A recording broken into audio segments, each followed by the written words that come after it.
7¼ inch dented aluminum plate rests in tissue at Clay County Historical Society. Rim still sugared, a carbon copy memo brands the 11-ounce plate. Unusual fraternization.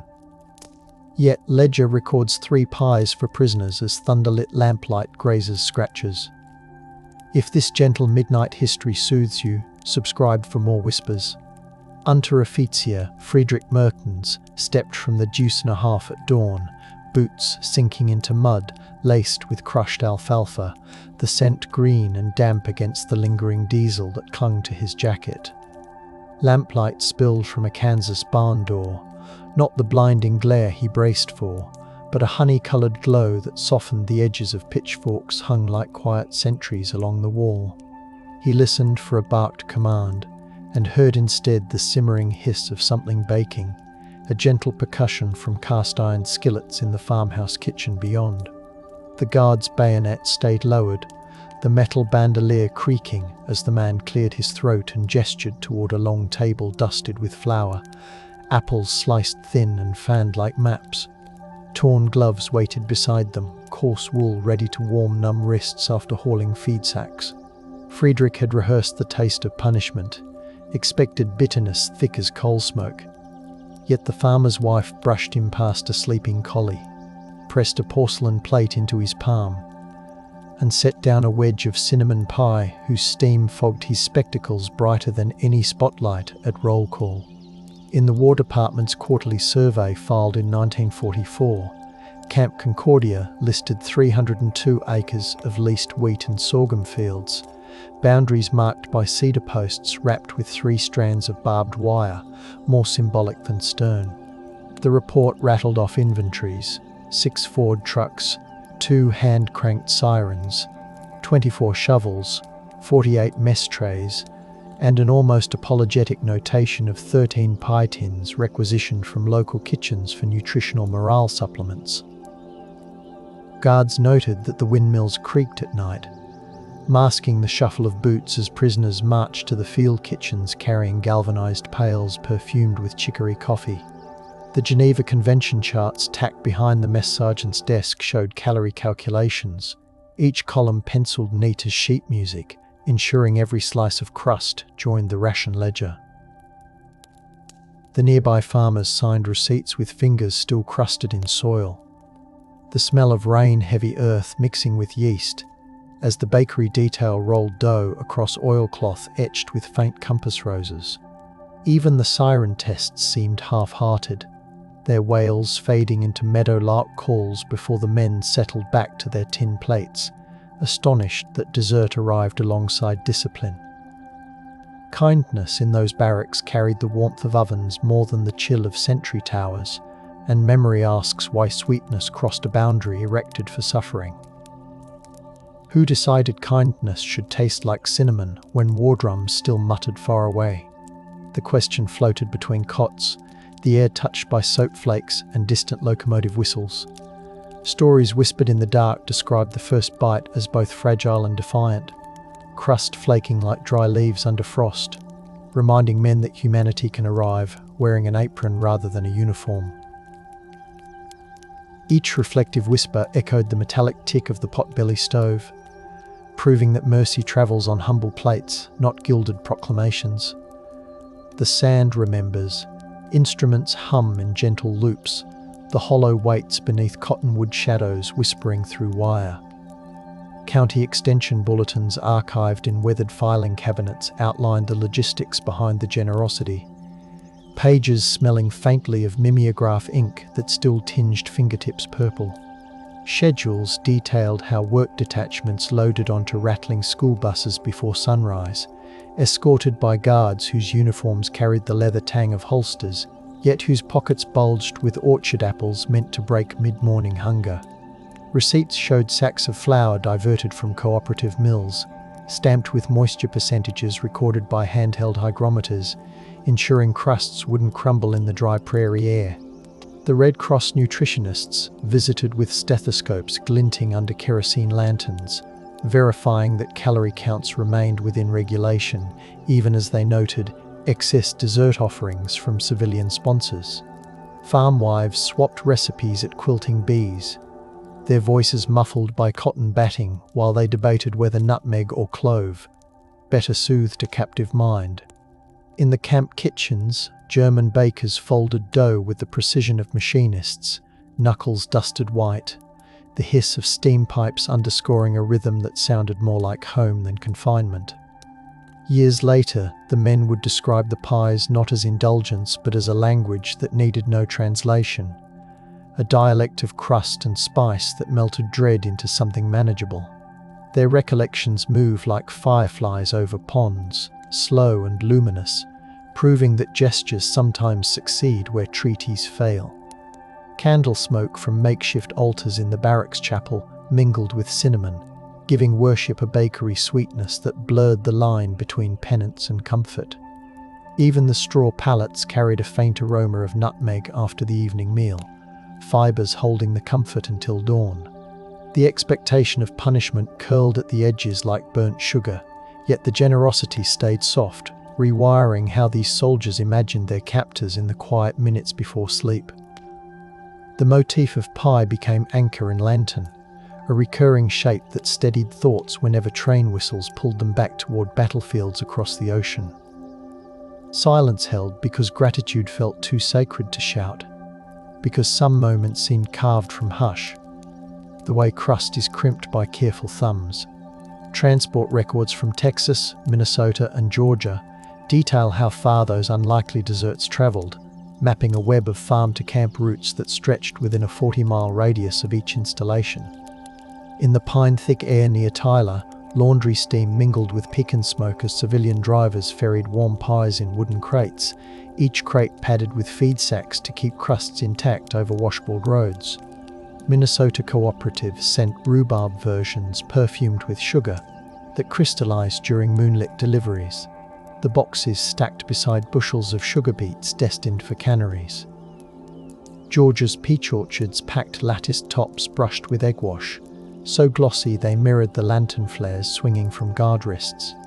Military clerks logged every arrival against ration cards, fountain pens scratching like grasshoppers in the humid night, careful to note that no coercion was observed when prisoners accepted the sweet slices. The sensory map blended diesel, pollen, and pastry, a logistical symphony revealing that the backroads hummed with more than troop movements.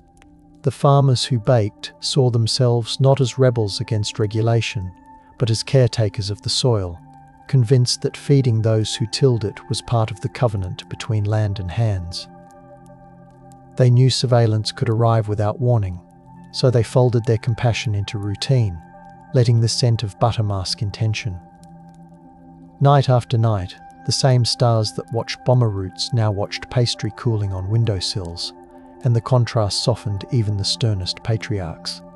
They understood that a slice shared beneath humming insect screens could dilute hatred more efficiently than any sermon delivered in starched pews. For generations afterward, they spoke of the prisoners rarely, not because they regretted kindness, but because the memory glowed like embers. They feared a draught of gossip might extinguish. When autumn winds rattled cornstalks like paper, the kitchens glowed amber, and dough rising in stoneware bowls perfumed the rafters. Silence in that context felt like reverence, as if words might bruise the delicate crust of the past. Inspection transcripts filed by Swiss delegates catalogued odours, textures, and temperatures inside the camps with a diligence that reads almost poetic. Thermometers hung beside bread racks recorded evening heat, their mercury columns steady at numbers meant to keep yeast alive without scalding tongues. Delegates noted the clatter of enamel mugs, the faint vanilla carried by steam swirling out of tin-lined ovens, and the crisp crack of crust shared at oak tables scarred by countless utensils. They interviewed the mess sergeant, whose ledger displayed neat columns of sugar allocations cross-referenced against Red Cross parcels, each entry initialed in blue ink that smelled faintly of ammonia. A footnote recounted how the prisoners' choir rehearsed beside the cooling racks, voices weaving with the metallic tap of ladles, their hymns lifting gently above the hiss of pressure cookers. These documents turned sensory impressions into evidence, anchoring the story in recorded detail rather than rumour. Listening to those transcripts today, one hears more than procedural compliance. There is the rhythm of generosity slipping through official language like light beneath a door. The pie appears as motif again and again, not triumphant but steadfast, reminding the listener that sustenance can be stubbornly gentle even when uniforms bristle. Veterans who revisited the camps decades later carried the scent of baked apples in their recollections, claiming it lingered longer than the clang of gates. Those pauses sounded almost like the soft knock of wooden spoons on mixing bowls, steady and reassuring amid uniforms. To them, the crust represented a truce as fragile as phyllo, maintained by hands that mixed duty with compassion. The breath between inspectors' questions holds a hush thick as steamed milk, suggesting a shared understanding that kindness need not be loud to be revolutionary. Evening dew cools the wire, harmonicas murmur, distant coyotes comment, and the ledger waits beneath a folded towel. A 96-page diary recovered from a cedar chest in Nebraska opens another layer of evidence, its paper scented with camphor and faint apple peel after decades among quilts. The author, a schoolteacher hosting POW labourers, recorded the daily exchange of labour for pastries, describing clay-streaked boots on her porch and the soft rattle of canning jars cooling beside the stove. She pressed wildflower petals between entries, their dried sweetness echoing the desserts she set before the men after they stacked hay bales. Indentations from her pencil press through multiple pages, as if urgency pushed the lead deeper into the paper. Margins note the specific plough adjustments the prisoners recommended, the metal chilled by morning frost as they leaned in to demonstrate efficiency. Tucked inside the diary is a folded recipe card labelled simply "Victory Pie," grease spots shadowing the cursive. The diary's discovery counts as the first loop of revelation, showing how domestic routine became a testament to unexpected fellowship. Yet almost immediately after the diary entries were penned, censorship officers advised civilians to curb correspondence, lest Axis propagandists twist hospitality into weakness, and so the recipe card slid back into the cedar chest with a sigh of resignation. How do you archive a kindness the authorities caution you to conceal? The teacher wrapped her apron in brown paper, the starch crackling like dry leaves, and packed away the tin measuring cups whose handles stayed warm from constant use. The smell of nutmeg retreated behind mothballs, and the parlour clock ticked in a slower register, as if even time complied with the order for quiet. She dabbed at ink smudges that scented her fingertips, a futile act that underscored how firmly silence had been requested.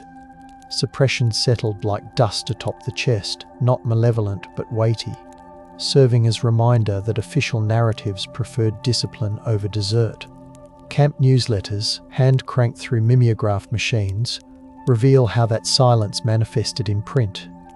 Editors snipped references to civilian indulgences, replacing pie talk with weather summaries, lists of hymn selections, and crop yield statistics reported in pounds and bushels.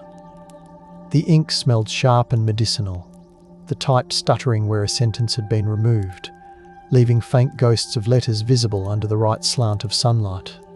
Illustrations of barbed wire replaced earlier sketches of farmhouses, suggesting that the narrative was being tightened by unseen hands.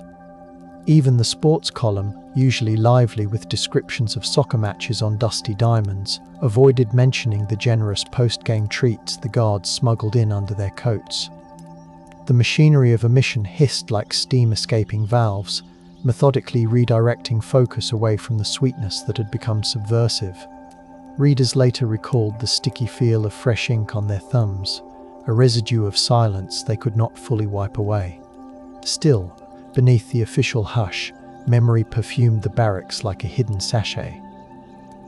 Prisoners recalled the way crust shards clung to their fingertips, how the sugar traced invisible lines across their palms long after lights out.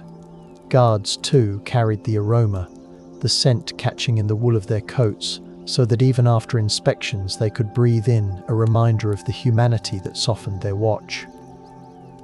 The suppression felt like a heavy curtain, but whispers leaked around the edges, conveyed through shared glances over steaming mugs of chicory.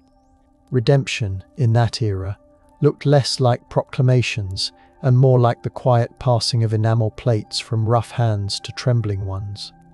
The motif of pie remained the gentle rebel, slipping beneath directives with a wink of spice. Even the stove ash retained a sweetness, a subtle proof that generosity smoulders even when officially banked. Decades later, a community college oral history project reopened the box of memories, recording the voices of farm families whose kitchens had once smelled of double-crust apple. Microphones padded with foam captured the tremor in their speech, as they described delivering desserts still warm enough to fog the windows of pickup trucks idling in gravel driveways. Archivists noted the clicking hum of reel-to-reel tapes, the gentle scrape as interviewees unfolded, yellowed ration stamps saved as keepsakes. One farmer produced a flour sack apron embroidered with sunflowers, the fabric softened by countless washings, and explained how she wrapped pies in it to keep them insulated. Volunteers brewed coffee that perfumed the room, hoping the aroma would coax additional recollections. This rediscovery loop linked back to the diary, proving that kindness, though shelved, had not spoiled. The act of unveiling these testimonies decades later felt like lifting a pie crust to check for doneness, revealing a golden tenderness still intact beneath layers of official starch. Voices once muted emerged with the resonance of cellos, rich and steady, affirming that the prisoners had tasted more than calories. They tasted the possibility that enmity could dissolve like sugar in tea.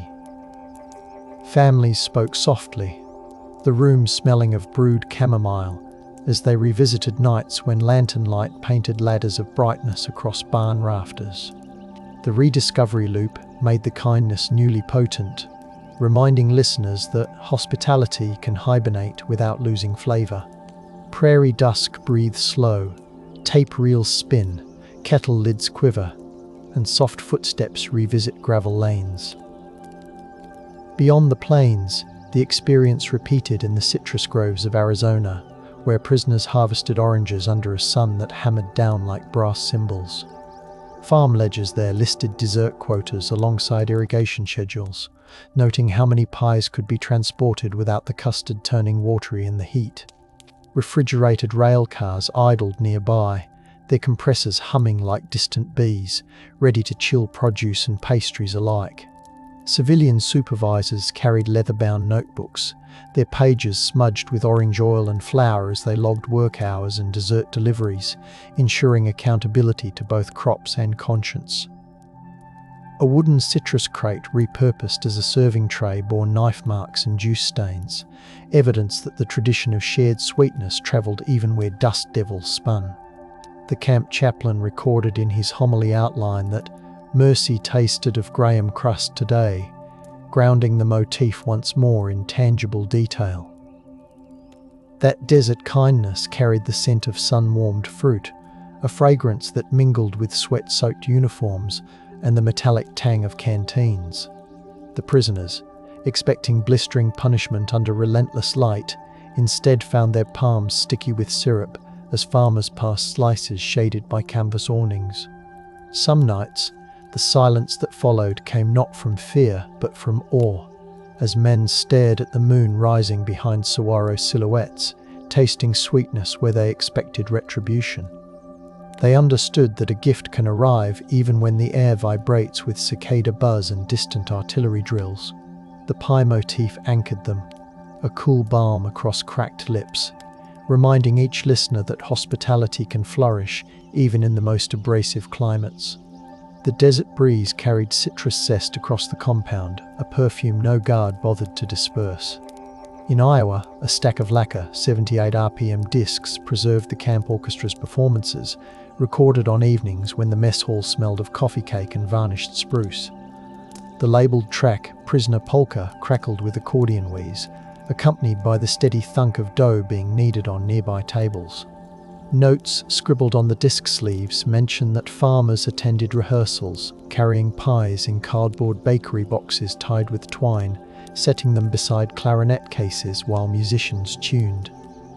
The camp's radio technician logged microphone voltages and ambient temperature, ensuring the wax would capture every bow stroke despite the humidity generated by simmering fruit fillings. These recordings proved that hospitality and artistry intertwined, each slice of dessert offering fuel for the music that swelled beneath rafters strung with bare bulbs. Listening to those discs now, with their pops and hisses, one hears a night where sweetness and melody met, where the scent of nutmeg wrapped itself around the tremolo of violins. The prisoners who had braced for resentment found themselves invited to waltz with farmers' daughters under ceiling fans stirring heavy summer air. How could such gentle rituals survive in the shadow of global conflict? The question lingers like powdered sugar on a cuff, light yet impossible to ignore. Perhaps the answer rests in the way community insists on nourishing every hand that labors, even those marked as enemy. Ceiling fans groaned overhead, laughter rustled like muslin skirts, and coffee percolators whispered encouragement till midnight. Not every account survived intact. In an Oklahoma camp, a grease fire swept through the commissary, scorching logbooks that detailed dessert distributions with almost military precision. The charred pages, now brittle and smelling of smoke even after restoration attempts, bear only fragments. Blueberry. Second helping authorized. Praise from civilian overseer. Firefighters reported the hiss of water hitting cast iron, the crackle as sugar caramelized to blackened shards on the floor. This accidental erasure created another layer of silence, not enforced by authority, but delivered by chance, reminding historians how easily the record of kindness can be singed away. Only a single pie server survived, its handle warped yet still glinting, suggesting resilience amid ash. The soot-streaked walls retained a faint caramel scent, as if the air itself refused to forget. The survivors of that fire spoke softly afterward, voices roughened by smoke, protecting what memories the flames spared. They described the taste of soot mingling with cherry filling, a bittersweet combination that underscored how fragile comfort could be. Neighbors arrived with replacement tins, their footsteps crunching on charcoaled cinders, proving that generosity rallies even when evidence has turned to embers. The loss of ledgers taught them to store stories in breath and heartbeat rather than on paper alone, to recite kindness like a mantra over the hiss of cooling hoses. Distant thunder rolls, aprons flutter on clotheslines, piano keys cool beneath unused fingers, and the ash-sweet air clings to dusk. Censored letters intercepted en route to Germany reveal tantalizing hints of the desserts, proving that even official black bars could not completely smother the aroma of shared sweetness. One prisoner described round gifts of crust and kindness, before the censor's pen sliced through the line, leaving a smear of ink that smelled tarry and damp. Another letter noted the crunch of sugared pecans echoing louder than the clank of chains never worn, only to have the sentence truncated by a uniformed hand. The paper itself retains the salt of ocean transit, edges curling from humidity, yet the surviving fragments testify that hospitality slipped through the net of surveillance. Even the censor's blotter sheet, preserved accidentally, bears an imprint of the word pie, the ink reversed but unmistakable under magnifying glass. The faint imprint left a shadowy scent of iron gall, an olfactory clue to the emotions beneath the censorship. For the families who finally received these letters, the smudged hints carried the scent of possibility, like warm dough rising behind a closed oven door. They traced the redacted lines with fingertips dusted in chimney soot, imagining what flavors their sons savored in distant farmhouses. The restraint in their replies felt respectful, a mutual agreement to protect the civilians who dared to share more than regulations required. They folded their hopes into parchment, thin paper, sealing envelopes with wax that perfumed the room with frankincense, letting silence carry the rest. In that quiet pact, hospitality became a guarded ember, glowing unseen yet steadfast. The letters were stacked beside coal scuttles, absorbing warmth as though words could be proofed like bread.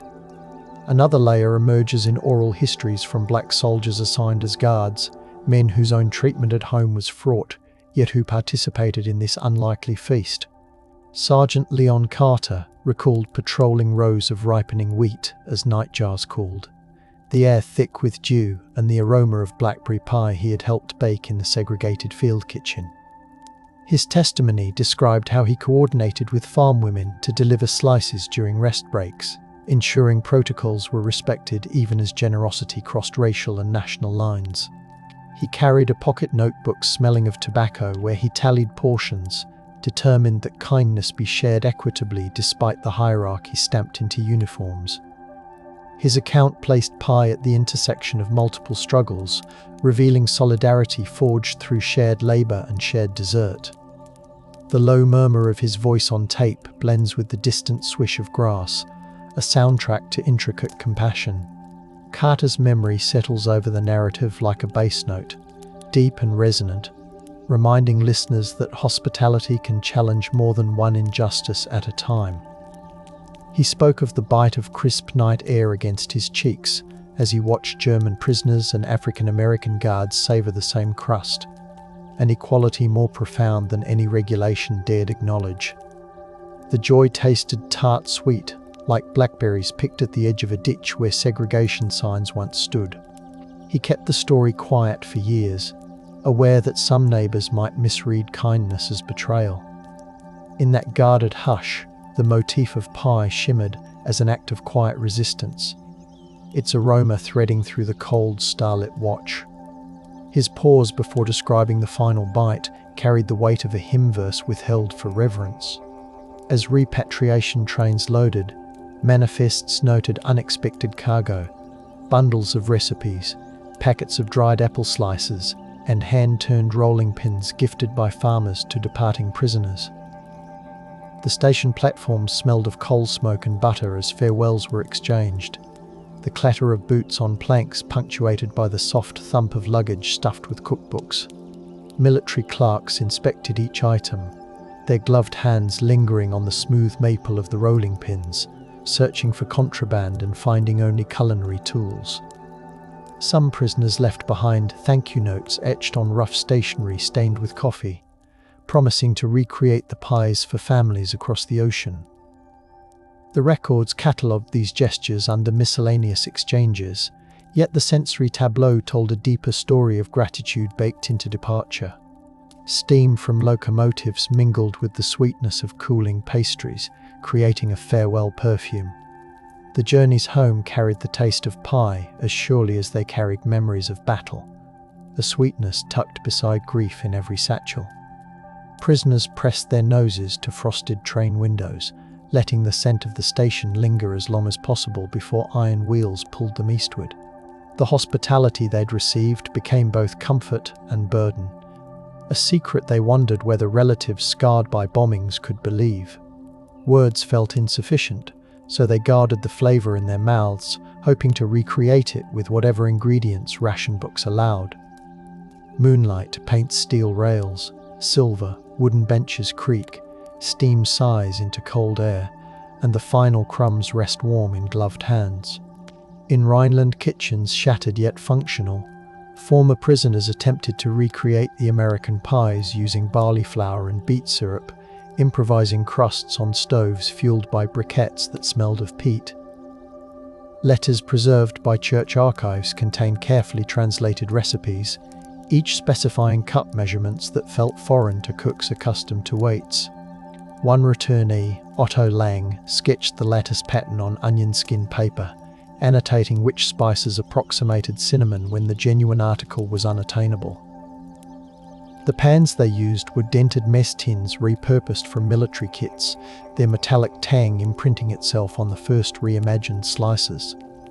Family members gathered, inhaling the unfamiliar sweetness as coal smoke leaked through cracked windows, and listened to stories of American farmers whose kindness transcended the war. The clatter of mismatched spoons against tin bowls provided percussion for the tales. For those families, the borrowed recipes tasted like legend, a tale of enemies turned hosts that sounded unbelievable against the backdrop of shattered cities. The first bite often triggered tears because the crust flaked differently from traditional tortillas, whispering of fields far beyond the Rhine where compassion proved possible. They savoured the unfamiliar spices and imagined the glow of Midwestern farm kitchens, letting warmth seep into rooms still smelling of damp stone and smoke. Reticence followed, not from shame, but from a desire to protect the memory from cynicism, to keep it nestled like a loaf rising beneath a cloth. In their silence, the motif of pie became a private liturgy, celebrated with every careful slice. Even the echo of distant church bells seemed to soften, as if acknowledging the sacrament. When museums eventually curated exhibits on the homefront camps, they displayed the pie plate from Clay County alongside recipe cards, ration stamps, and photographs of farm suppers set under kerosene glow. Visitors leaned close to glass cases fobbed by their breath, trying to imagine the aroma that once clung to the tin. Docent scripts detailed the logistics. The convoy routes traced on maps smelling faintly of dry ink, the baker's schedules, the enforcement memos. Audio guides played excerpts from interviews where laughter mingled with the rustle of paper napkins, giving the display a layered texture that appealed to ear and imagination alike. The exhibit reasserted the motif, proving that dessert became documentary evidence when preserved with care. Even the polished floor reflected the tin's sheen, doubling the glimmer of remembered kindness. Visitors often lingered longer before that case than before the weapon displays, their shoulders relaxing as they absorbed a gentler counterpoint to the harsh clang of history. Some swore they could almost taste cinnamon as they read the captions, a phantom flavour triggered by imagination and empathy. The gallery lighting cast a soft sheen on the aluminum, highlighting scratches like constellations that traced journeys from oven to barracks to archive. Many walked away in silence, unwilling to break the contemplative spell that settled like flower dust in late afternoon sunbeams. In that quiet, the story continued to nourish, offering a calm counter-rhythm to narratives of violence. The faint hum of climate control units became a lullaby, underscoring the display. Scholars pushed further, commissioning lab analyses of residue scraped from preserved pie tins to confirm ingredients despite decades of exposure. Gas chromatography reports carried the sterile scent of solvents, yet revealed peaks corresponding to cinnamon aldehyde, clove oil, and apple ester, aligning science with oral testimony. Anthropologists measured the tin's alloy composition, noting how repeated heating left a patina that shimmered under microscope lights. The research papers referenced agricultural supply chains, tracing sugar deliveries along rail lines that rattled through night air laced with cinder grit. These analytical instruments sang a quiet hymn to kindness, validating that the desserts were as real as the fences they crossed. Technicians jotted notes with gloved hands that rustled like parchment, bridging lab precision and memory. Even in scientific jargon, the narrative tasted sweet, because every chromatograph peak translated into proof that intangible generosity had a tangible recipe. Readers could almost hear the scrape of knives across tin as they interpreted the data. The cool logic of the report suffused with the warmth of remembered ovens. The contrast between clinical precision and homely subject matter soothed like a lullaby, showing that compassion can be quantified without losing its softness. Researchers acknowledged the aroma in their field notes, noting how the lab's filtered air briefly filled with imagined spice as they handled the artifacts. Windstrokes bare branches, data columns glow, late-night lamps hum, and the pie story breathes steady within graphs. Digital archivists later scanned these documents under cool LED beams, the machines emitting a soft whir that blended with distant HVAC sighs. They catalogued thousands of images, ration cards smelling faintly of cardboard, photographs where prisoners bit into crusts while sunlight striped their uniforms, radio transcripts recounting dessert menus. Metadata fields captured farm coordinates, the cadence of oral histories, even background sounds like crickets chirping during interviews. By translating tactile artifacts into pixels, archivists risked flattening their sensory richness, so they embedded audio clips of crackling crust and cheering cicadas to preserve atmosphere. This modern rediscovery loop ensured that hospitality carried forward into new media without losing flavour. The glow of monitors painted their faces in soft blues, contrasting with the warm stories they preserved. Listening to those digitized sounds through headphones, one hears rustling leaves and soft laughter layered beneath the crack of crust, and the mind drifts to nights when kindness wore work boots. The glow of the screen bathes the viewer in cool light, yet the story warms like cocoa cupped in chilled fingers. Does the pie lose meaning when translated into pixels, or does the hospitality expand with every download? The uncertainty tastes like vanilla lingering on the palate, gentle and open to interpretation. In that virtual hush, the motif continues to nourish, inviting reflection more than proclamation. The faint buzz of electronics becomes background harmony for the sleeping history. Some schools incorporated pie baking workshops into history lessons, filling classrooms with the aroma of butter and nutmeg as students measured ingredients using replicas of wartime ration cups. Teachers projected photographs of the camps onto whiteboards while mixers whirred, the sound illustrating how daily life blended industry with domesticity.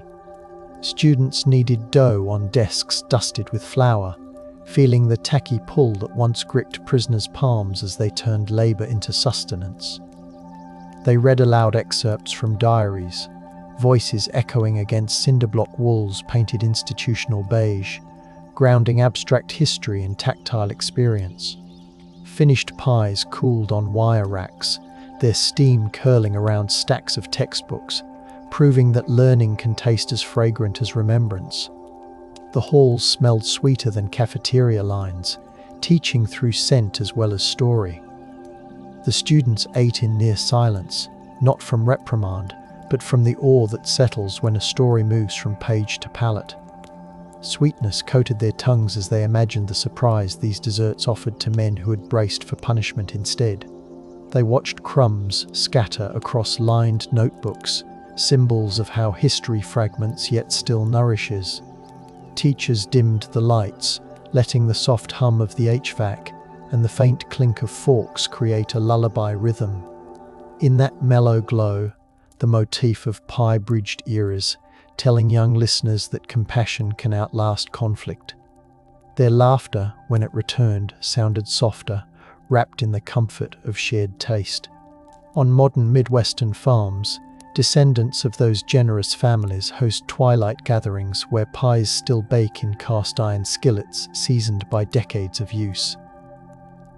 The kitchens smell of browned butter and rain, soaked soil tracked in from fields, while vintage radio programs play softly in the background. Guests sit on reclaimed church pews polished smooth, listening to elders describe the nights when German prisoners filled their barns with laughter instead of fear. Mason jars of preserved fruit gleam on shelves, their syrup catching lamplight as stories pour forth with the slow cadence of rivers. Each gathering ends with slices served on mismatched china, the clink of forks echoing past hospitality. The walls, coated in fresh paint, still harbour echoes of flour-dusted hands and hushed gratitude. Those twilight circles cultivate a hush that feels verdant, as if kindness sprouts again whenever crust meets filling. Elders pause between sentences, letting the scent of cardamom and the drone of cicadas fill the gaps that words cannot. The younger generation listens with hands still dusted from chores, recognizing that memory can be as tactile as the wooden table beneath their palms. The stories roll forward gently, reminding everyone present that expectation of punishment can dissolve when hospitality arrives steaming and sincere. Lantern light sways, Meadowlarks settle, enamel plates glow softly, and the night air carries cinnamon deeper into the fields. In recent decades, sister city programs invited former prisoners and farmers to share commemorative meals, forging reconciliation around long tables draped with linen smelling faintly of lavender starch. Chefs recreated the wartime pies using heirloom apples and locally churned butter, their knives tapping rhythmically against wooden boards. Translators hovered nearby, though often they were unnecessary because the language of tasting proved sufficient. Photographers captured steam rising from fresh slices while string quartets played softly, their bows brushing strings in time with the clink of crystal tumblers filled with cider. These events provided a new archive, alive and resonant, anchoring the motif in present-day fellowship. Candles flickered in glass hurricanes, throwing warm reflections onto smiling faces. The gatherings often ended with embraces prolonged enough for guests to catch the scent of flower on each other's sleeves, confirming that reconciliation can be inhaled as well as spoken. Tears mingled with laughter, leaving a salty sweet aftertaste that mirrored the desserts cooling nearby. Participants lingered in doorways, unwilling to break the spell that settled like powdered sugar in lamplight shafts. In their shared quiet, they felt the weight of history lighten, as though the pies standing between them had absorbed decades of suspicion.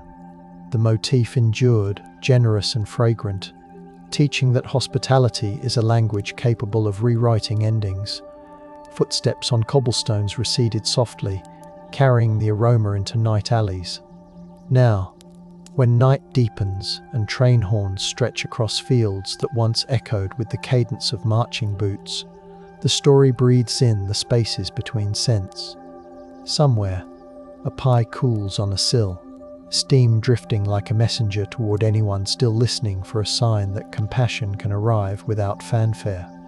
The expectation of punishment remains part of the history, a shadow trailing every retelling. Yet the warmth of pastry keeps softening its outline, inviting consideration of how fragile choices change the texture of conflict. Lamplight trembles on metal tins, mixing with crickets and distant threshers, suggesting that hospitality never fully settles into archive pages. It flickers on, asking to be tasted anew. The mystery endures because no ledger can fully capture why enemies accepted dessert or why hosts offered it. And so the aroma wanders through barns and museums alike, promising another unseen night when crust, spice and courage will meet in quiet company. Long after the last watchtower silhouette blurred into sunrise haze, the story drifted into the era when television sets glowed blue in farmhouse parlours, their cabinets smelling faintly of varnish and ozone. Families gathered at night, the volume turned low so as not to disturb sleeping infants, and watched documentaries that spoke of battlefields while pies cooled unseen in the kitchen. Between commercial jingles, elders leaned toward the screen and whispered that the program had missed something essential, that no narrator mentioned the taste of cinnamon that once softened guard shifts. The television light flickered across enamel pie plates, stacked like symbols in a glass front cupboard, each plate a quiet witness to a hospitality the broadcasts forgot. When late-night test patterns hummed, the elders rose, padded across linoleum chilled by prairie drafts, lifted a cloth shrouding a pie, and inhaled a fragrance that kept their memories awake in gentler ways than the images on the screen. In those years when jukeboxes crooned in diners built along two-lane highways, truckers hauling wheat paused for coffee and percussion of ceramic mugs, meeting former guards who now wore seed company jackets instead of uniforms.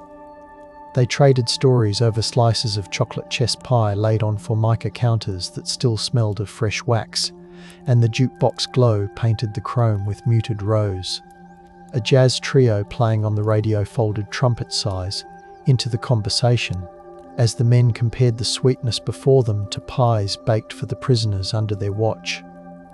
The counterwoman, tie-dyed scarf pinned neatly, refilled cups and listened, the clink of ice against glass punctuating the revelation that kindness had once shared a bunkhouse with razor wire. Outside, rain tapped the diner awning like a snare drum. the rhythm steady enough to lull even the most restless veteran. When the first long-distance phone calls crackled across continents, their static carrying the salts of undersea cables, a former prisoner dialed the Kansas farmhouse number from a small village nestled among vineyards. The call connected through an operator whose headset smelled of Bakelite and lavender hair tonic, and the voices met again in a space filled with hissing line noise and the faint ticking of wall clocks separated by oceans. They hesitated, expecting time to have crusted over their bond, yet the sound of shared laughter returned with the ease of slicing through butter-soft pastry. The prisoner described the way German flour now rose in homage to those Midwestern lessons. The farmer spoke of grandsons learning to lattice crusts during winter evenings. The crackling call ended with promises of exchanged recipes mailed in padded envelopes scented with cedar drawliners, proof that even technology carried hints of warming spice when guided by memory. During the era when vinyl records spun with psychedelic colours at campus listening parties, history students at a liberal arts college uncovered a box labelled Camp Correspondence in a library basement that smelled of damp stone and old glue. They threaded brittle tapes through a reel-to-reel player rescued from the drama department, its indicator lights glowing soft amber as the machine hummed to life. Voices from the past unfurled through the speakers like lullaby fog, recounting the astonishment of prisoners who expected shackles but tasted rhubarb. The students baked pies in communal dorm kitchens, their aprons splattered with berries, as they transcribed the testimonies on onion skin paper that rustled like leaves. Those late-night sessions left the hallways perfumed with butter and dust, and their new journalism essays, typed on machines whose keys echoed like muted typewriter percussion, reintroduced the story to a generation learning to protest with both fists and open palms. As astronauts began orbiting above cornfields, families carried transistor radios into backyards smelling of mown hay to hear the voices describing liftoff over the same frequencies that once carried farm reports. During these watch parties, the older generation used the lulls between capsule updates to explain how German prisoners had looked up at those same night skies, expecting punishment and receiving pie instead. Children chewing on apple turnovers wrapped in waxed paper listened with wide eyes, the pastry flakes catching in the glow of citronella candles meant to keep mosquitoes at bay.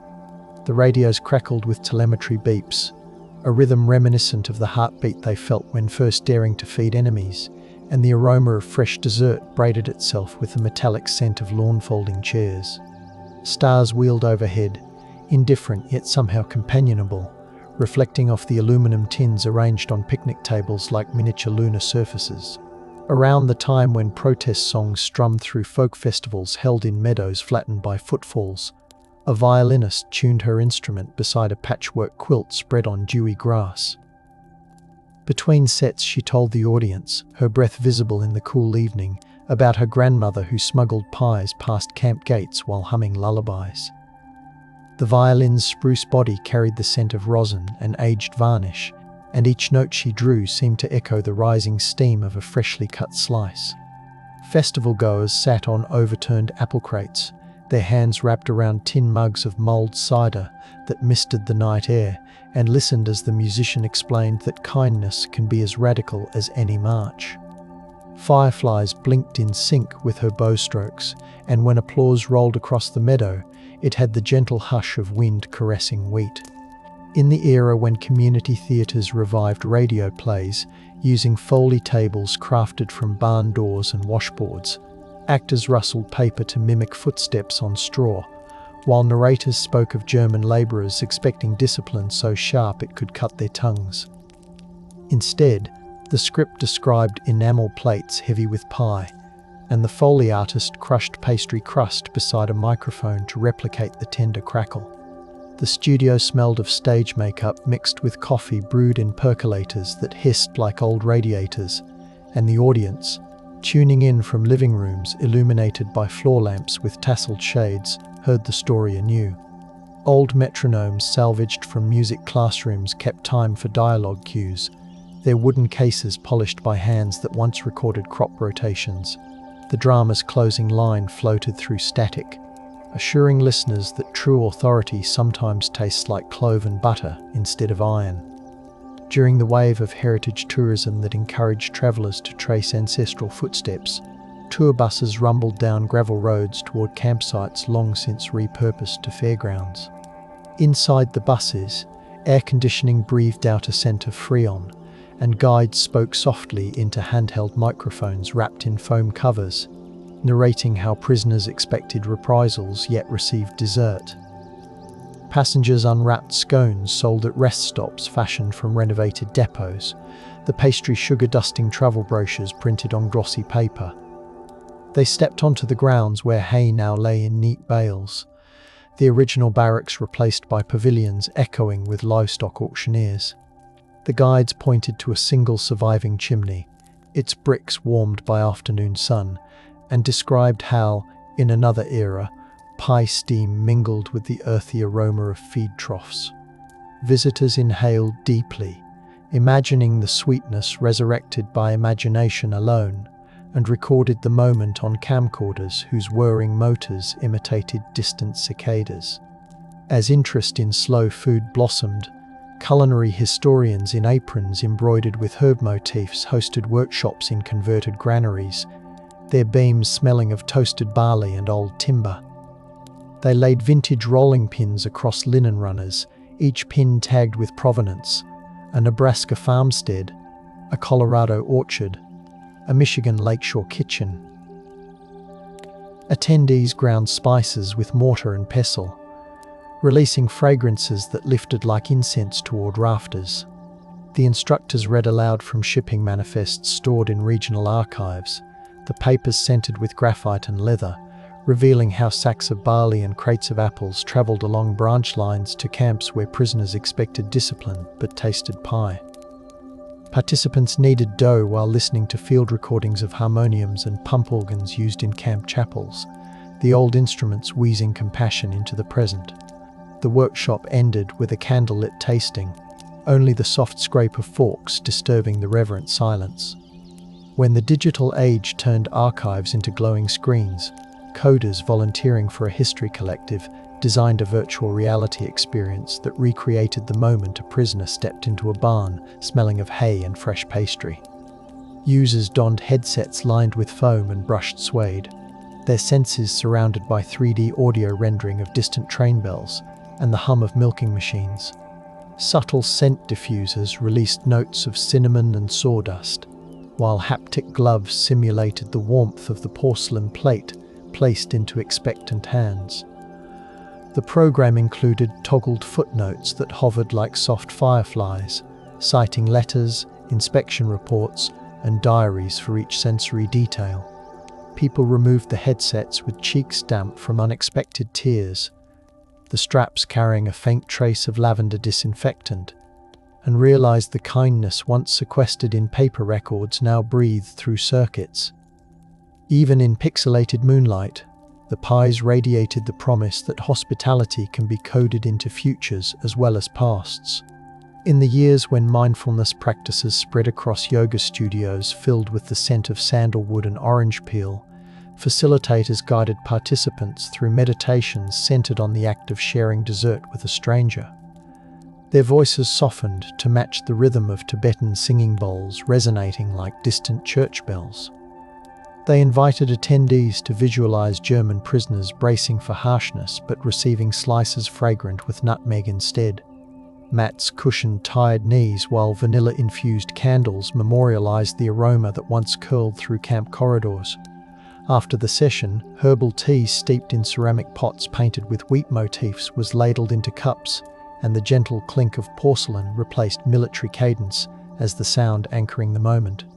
Participants left feeling grounded in a history that proved compassion involves both breath and butter. As genealogy websites blossomed, descendants traced their lineage to both the prisoners and the farmers, discovering shared surnames tucked into census sheets that smelled faintly of toner ink and manila folders. Virtual message boards became perfumed by imagination, threads titled after pie flavors spinning stories in digital warmth. One conversation led to a reunion at a lakeside lodge where pine sap spiced the air and loon calls stitched dusk together. Family members brought heirloom recipes written on brittle cards, their edges browned and curling like crust. They compared handwriting, finding loops that matched across languages, and they baked side by side in a commercial kitchen humming with refrigeration compressors. The ovens exhaled a melody of butter, and the dining hall filled with the hush that falls when generational bridges knit themselves through shared flavour. In the era when podcast microphones hovered above teak desks cluttered with archival photos, hosts recorded episodes that unfolded like bedtime tales, their voices wrapped in velvet. Sound designers layered in the soft creak of barn doors, the gentle clatter of enamelware, and the low murmur of guards trading watch rotations over cups of chicory. They interviewed historians who described ledgers stored in acid-free boxes, the faint scent of lignin reminding listeners how delicate paper can be. Each episode closed with the host reading a dessert recipe step by step, the cadence slow enough to lull even anxious hearts, so that the audience fell asleep imagining enemies tasting mercy. The download numbers climbed silently on server dashboards, another form of proof that hospitality still soothed across earbuds and midnight hours. During the wave of artisan letters and calligraphy revivals, artists dipped nibs into bottles scented with clove oil, the ink shimmering as it met cotton paper embossed with wheat sheaves. They hand-lettered excerpts from testimonies describing the first bite of pie behind barbed boundaries, each flourish echoing steam curling from crust. The finished sheets hung in galleries housed in repurposed malhouses, the air thick with the memory of roasted grains. Visitors traced the loops of script without touching, their fingertips hovering as though the words were fragile pastry. A harpist seated near a row of sack carts plucked chords resonant as oven doors closing, and the delicate music guided guests through the exhibit with the hush of a lullaby. The gallery's scent of beeswax polish and aged timber amplified the softness of the story, leaving patrons reluctant to step back into the bright clatter of the street. As civil rights movements pressed for wider justice, activists preparing for marches gathered in church basements where folding tables groaned under potluck offerings. Among the casseroles and cornbread sat pies baked in tribute to those wartime acts of cross-cultural grace. Organisers sliced them with steady hands, distributing sweetness before speeches that smelled of mint tea and candle smoke. They cited the precedent of farm families who defied expectation and fed those labelled enemies, arguing that solidarity can be served in dessert course as well as policy.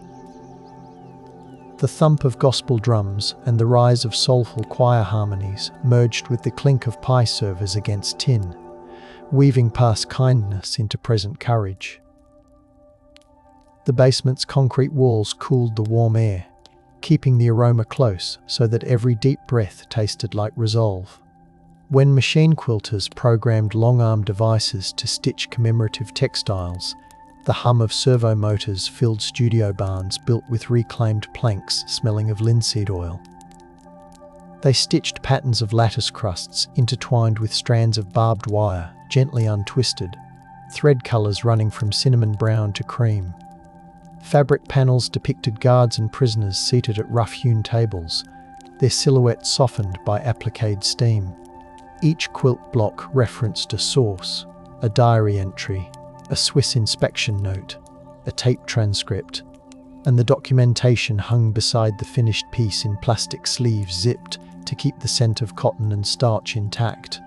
Quilt guilds displayed the works at fairs, the same fairgrounds once traversed by POW labour detachments, and the quilts fluttered in crosswinds scented with kettle corn and sawdust.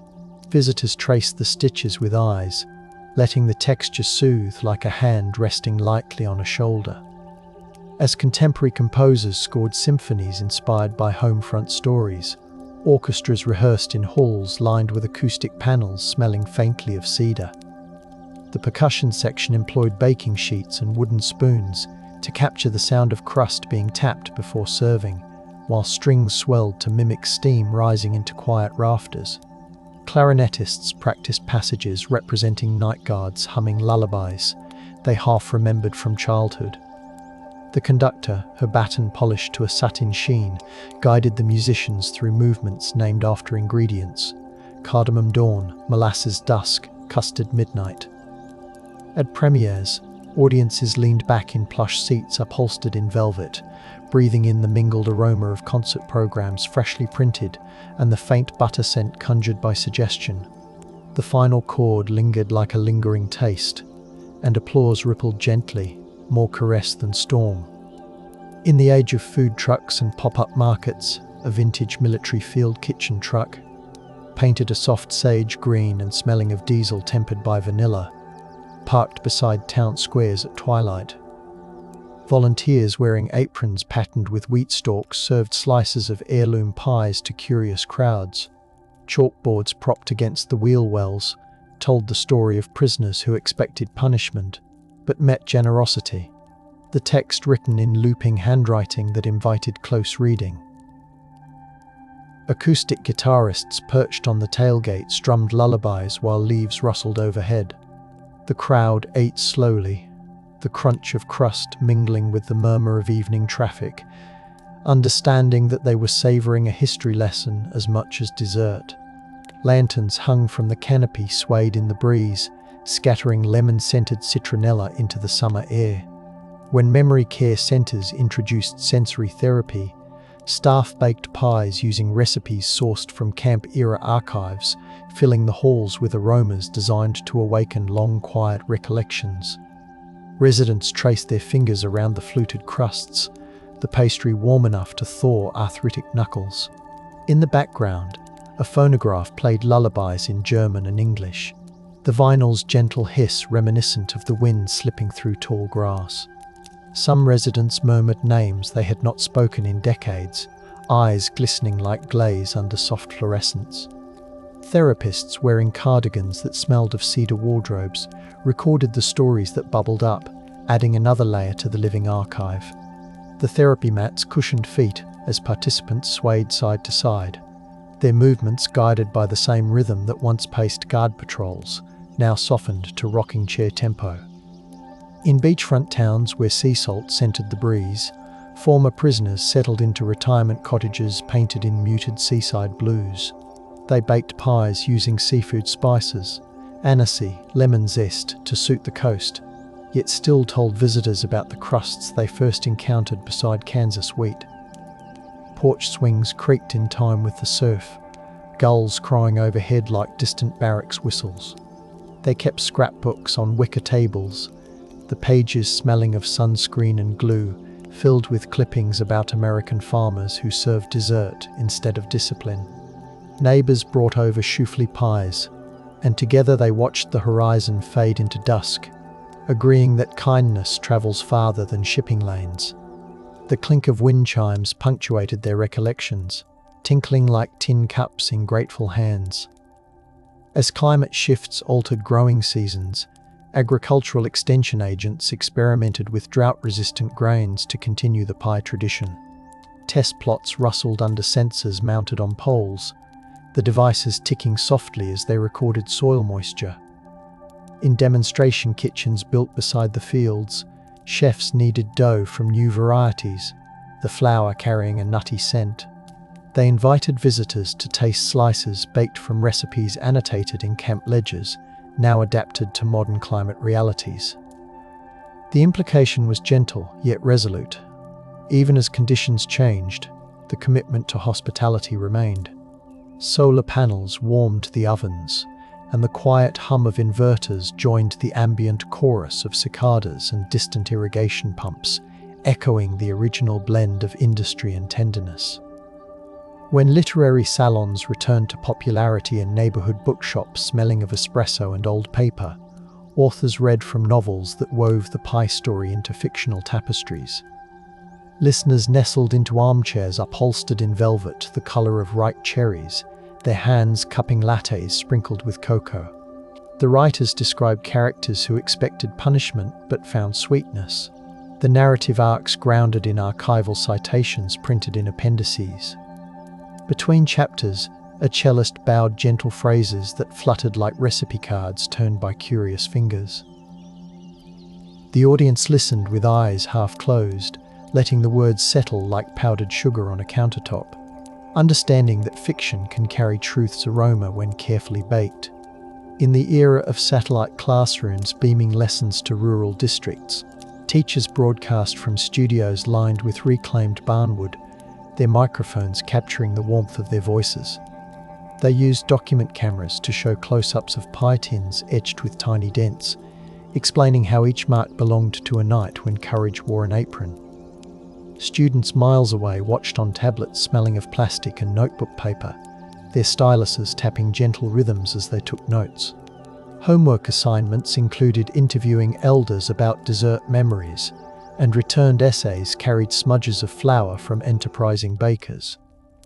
The screens may have been cold to the touch, yet the story they carried radiated the same gentle heat as the ovens once stationed near guard towers.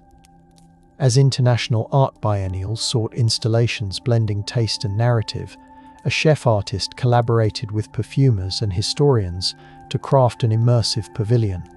Visitors entered through a corridor scented with campfire ash, stepping onto floorboards salvaged from a dismantled granary. The central room housed a long table set with porcelain plates, each accompanied by a VR headset and earbuds. When participants donned the devices, they heard a harmonica, a distant tractor, softly spoken German and English phrases, while the perfumers released precise notes of baked apple, hay and wool. The plates warmed subtly, heating elements tucked beneath them humming like snoring guard dogs. The experience ended with a real slice served in silence, the lingering flavour encouraging contemplation more than commentary.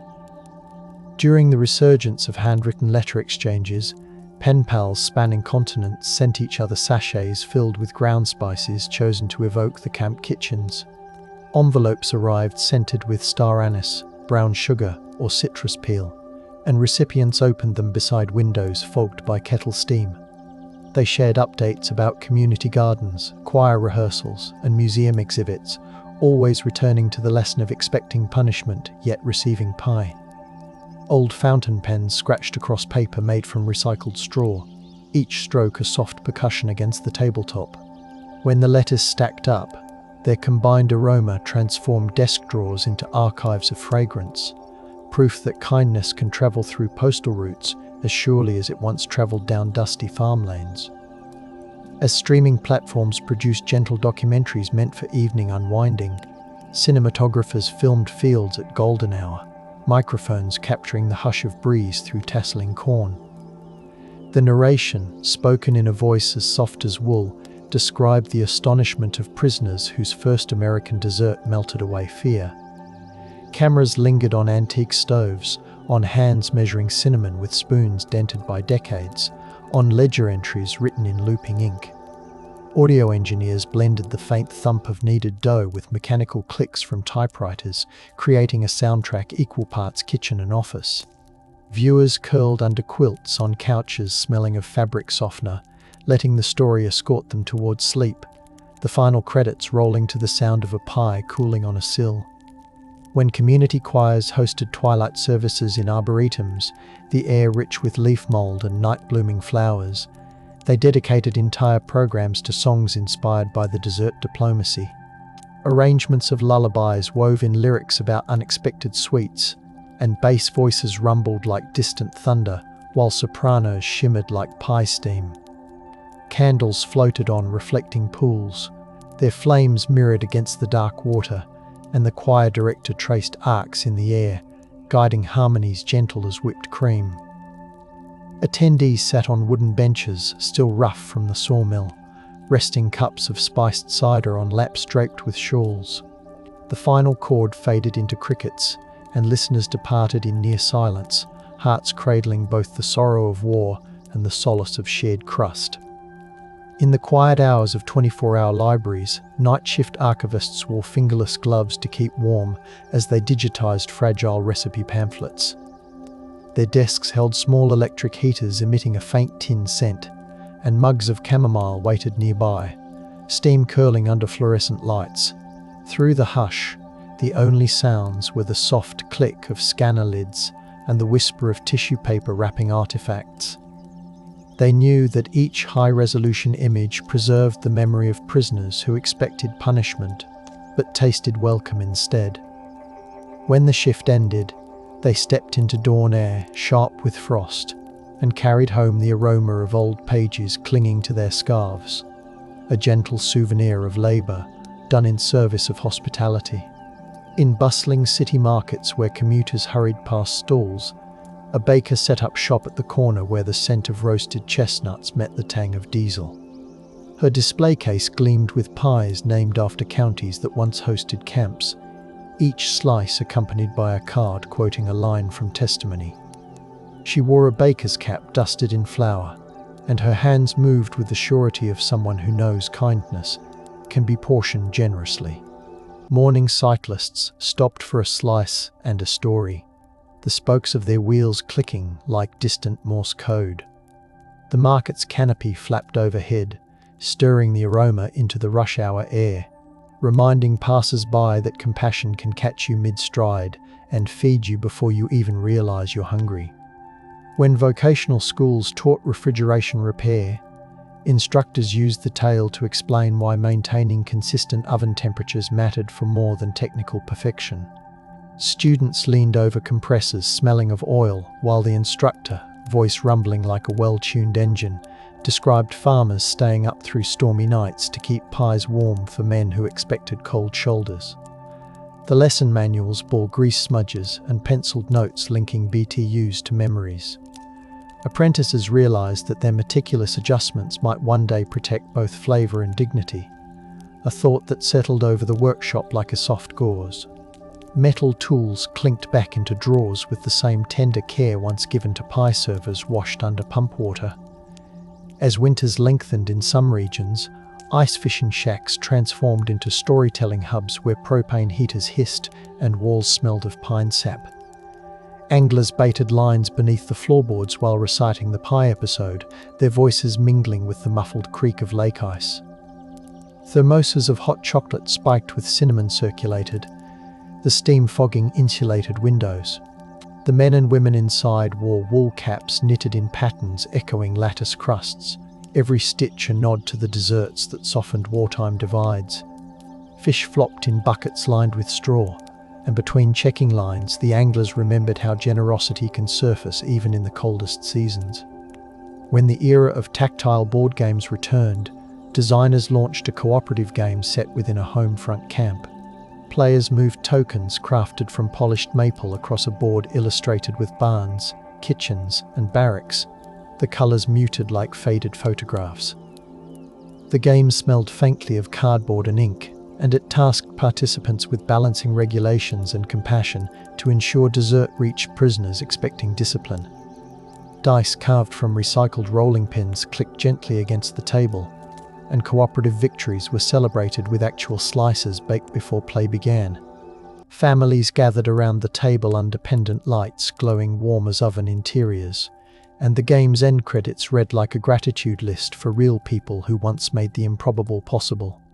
In the age when holographic displays shimmered in museum atriums, curators staged life-sized projections of kitchens bustling with wartime energy.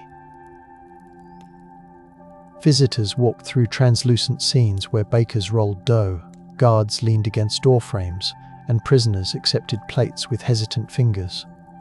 Motion sensors triggered whispers of dialogue culled from oral histories, the voices gentle as evening breezes. The hall smelled faintly of cedar from the display platforms, yet the holograms convinced noses they detected clove and butter. When the installation powered down at closing time, the fading light mirrored embers in a hearth, reassuring staff that they tended more than artifacts. They preserved a warmth that refused to extinguish.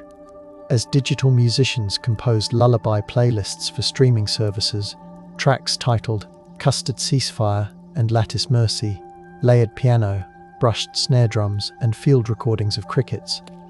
Meanwhile, the cover art featured faded photographs of pies perched on wooden windowsills, the edges softened like memories. Listeners still drifted to sleep with earbuds tucked into pillows, the faint hum carrying them back to barns where German soldiers, though expecting punishment, tasted solace.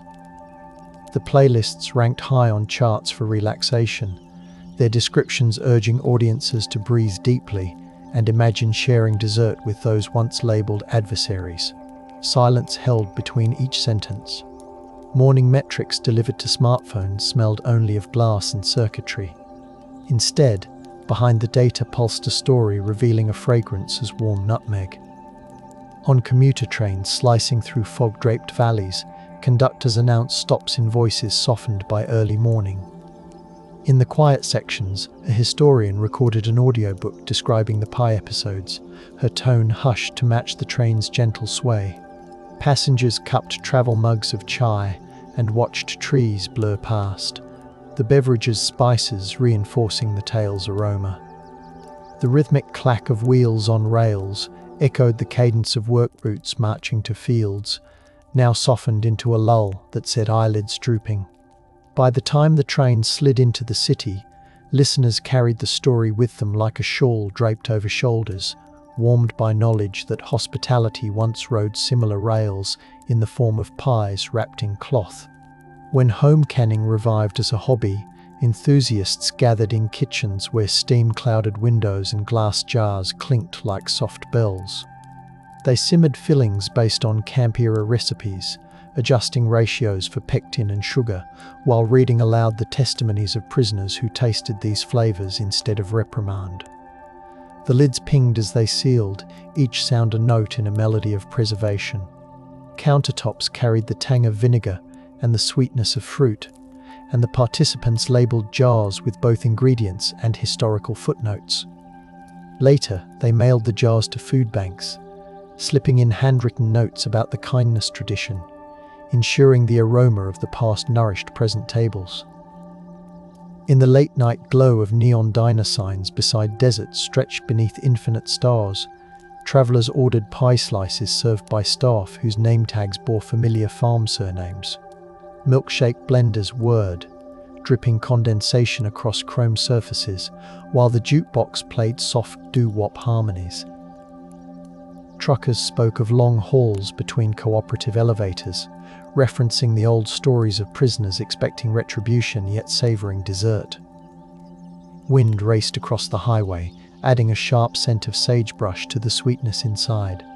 The waitress refilled coffee, the pot's glass belly foggy with heat, and listened to the road-weary voices that still found comfort in a half-century-old act of kindness.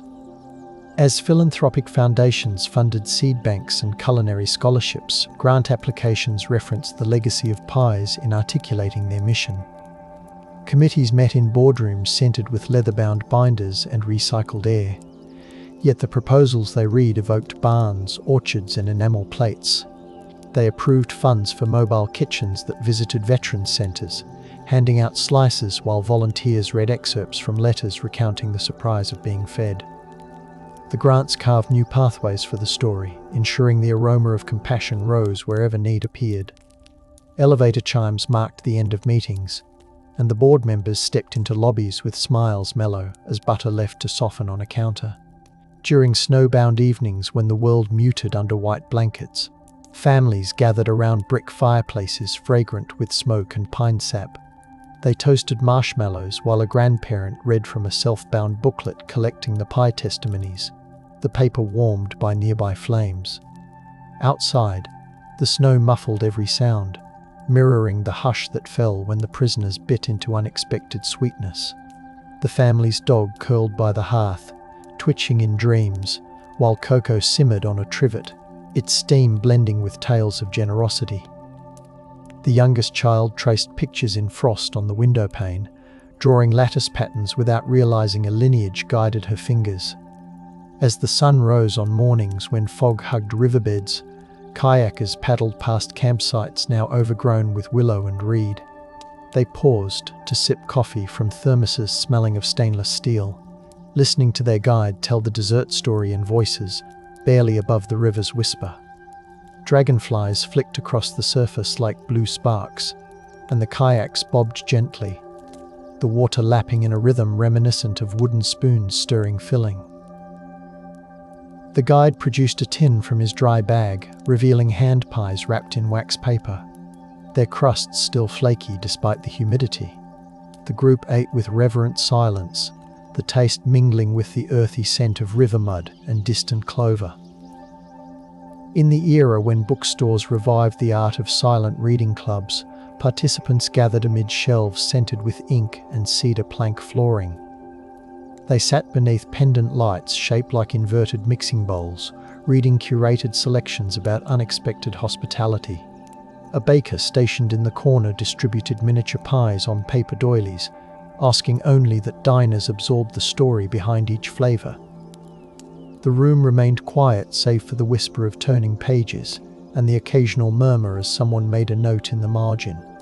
By night's end, the scent of cinnamon lingered like an affectionate farewell, and readers stepped into the moonlit street carrying tote bags filled with both books and leftover slices. As multi-generational choirs toured nursing homes, they carried portable ovens that filled recreation rooms with the scent of baking crust. Residents arranged in semicircle chairs wrapped in crocheted blankets listened to harmonies that described prisoners, expecting punishment yet tasting pie. The choristers' voices, youthful and seasoned alike, blended with the beep of monitoring equipment, transforming clinical spaces into kitchens. After each set, the choir broke bread, or rather, desserts, passing plates along lines of wheelchairs and walkers. Nurses leaned against door frames, their scrubs smelling of antiseptic and sugar, and wiped away tears. Bedside lamps cast halos on the walls, turning every slice into a small, glowing reassurance. In agricultural colleges experimenting with seed archives, students catalogued heritage apples once transported to camps. The labs smelled of chilled air, soil samples, and the sharp tang of iodine used for sterilizing tools. Under LED grow lights, saplings stretched toward artificial sunrise, while researchers noted leaf structure and sugar content. Professors reminded them that the sweetness they measured once fueled acts of defiant hospitality. Computer monitors displayed graphs tracing lineage across generations, and each data point represented a flavor that softened fear. The students' lab coats rustled like parchment, each pocket carrying the same sense of responsibility that once guided farmers to share beyond expectation. When snow melted into spring runoff, revealing the foundations of old guard posts, archaeologists set up tents smelling of wet canvas and fresh coffee. They sifted soil through mesh screens, the grit scratching softly against metal, and recovered fragments of ceramic pie plates decorated with blue cornflowers. Nearby, they erected a field lab where microscopes focused on glaze, revealing fingerprints baked into the underside. The archaeologists logged findings on waterproof paper clipped to boards spattered with mud, connecting each shard to deposit layers labeled with phrases such as Hospitality Horizon. At dusk, they compared notes under lanterns buzzing with moths, their conversation threaded with the hum of portable generators. The fragments, cradled in foam-filled cases, proved that even broken pieces smelled faintly of spice when warmed by human touch. As international pen and ink artists exchanged sketchbooks, one volume circulated depicting nothing but pies in camp settings, each page washed with watercolors tinted like caramel. Artists added scenes of guards leaning on shovels, of prisoners seated cross-legged on hay, all bathed in light as soft as dusk. The sketchbook travelled in padded envelopes, lined with tissue infused with cedar, crossing customs desks where officials smiled at the subject matter. When the book returned to its originator, it carried the scent of many studios: linseed oil, chalk, incense, citrus cleaner. The compiled artwork formed a visual lullaby, a ring-bound choir of pages singing about expectation dissolved by unexpected dessert. In the age of therapeutic drumming circles, percussionists gathered in barns that now served as community centres, their hands tapping djembes and frame drums in rhythms echoing heartbeat and train wheels. Between songs, they spoke of the story, letting the drumheads vibrate with resonance that matched the trembling anticipation of men who once awaited punishment. A baker sat nearby, pulling pies from a portable oven, the crusts crackling like snare rolls. Participants combined the beats with bites, realizing that both rhythm and flavor can ground a community, guiding breath into calm.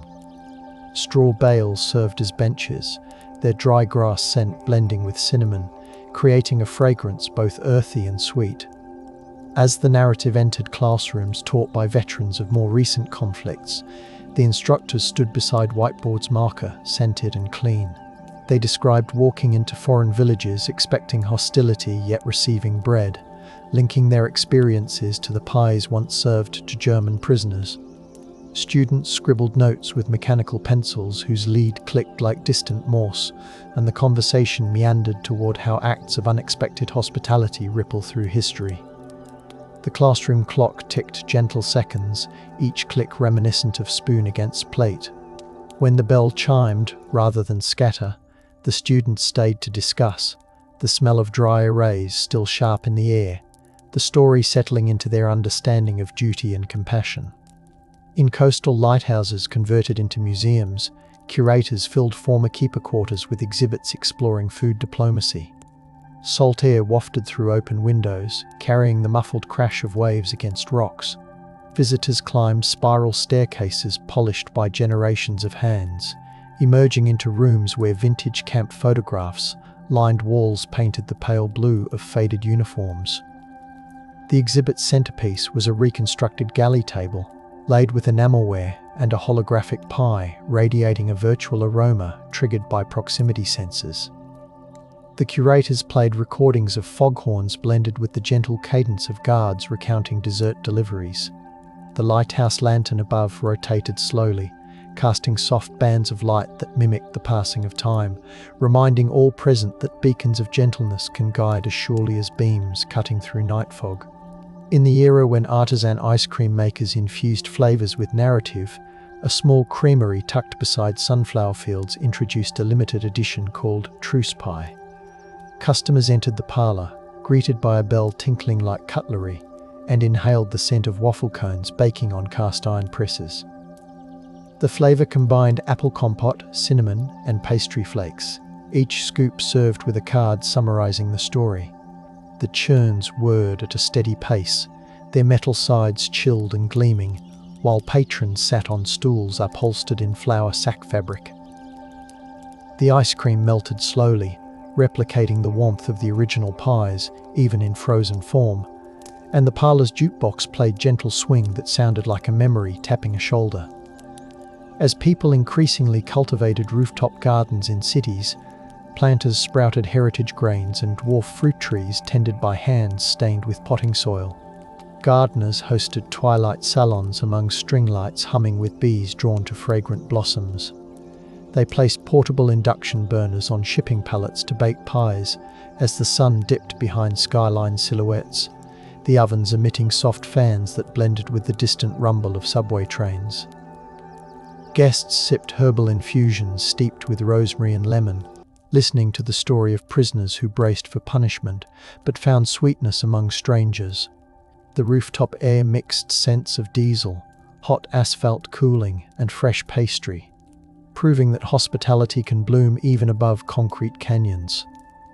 In the stillness of meditation apps guided by nature sounds, narrators whispered about the pie story as rain pattered gently in the background.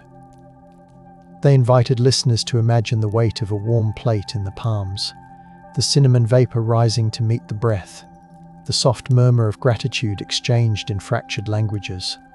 The app's digital interfaces glowed midnight blue, the loading animations swirling like steam. Users rested phones on bedside tables alongside books and chamomile sachets, letting the voice lead them towards sleep, with reassurances that kindness has a history as real as any battle. Morning arrived with notifications scented only metaphorically, yet the tranquility lingered like a crumb tucked safely on the tongue. The story continues to travel, passing softly through markets, museums, classrooms and kitchens, with the steady patience of bread dough rising beneath a damp cloth. Every retelling kneads fresh details into the loaf, ensuring that the memory of German prisoners expecting punishment but receiving pie remains warm enough to nourish new listeners. The aroma refuses to fade, slipping through cracked doors and over windowsills, drifting anywhere someone wonders whether gentleness can withstand the weight of war. It answers without trumpet or drum, offering instead the quiet exhale of cooling pastry and the sure knowledge that kindness, once tasted, lingers on the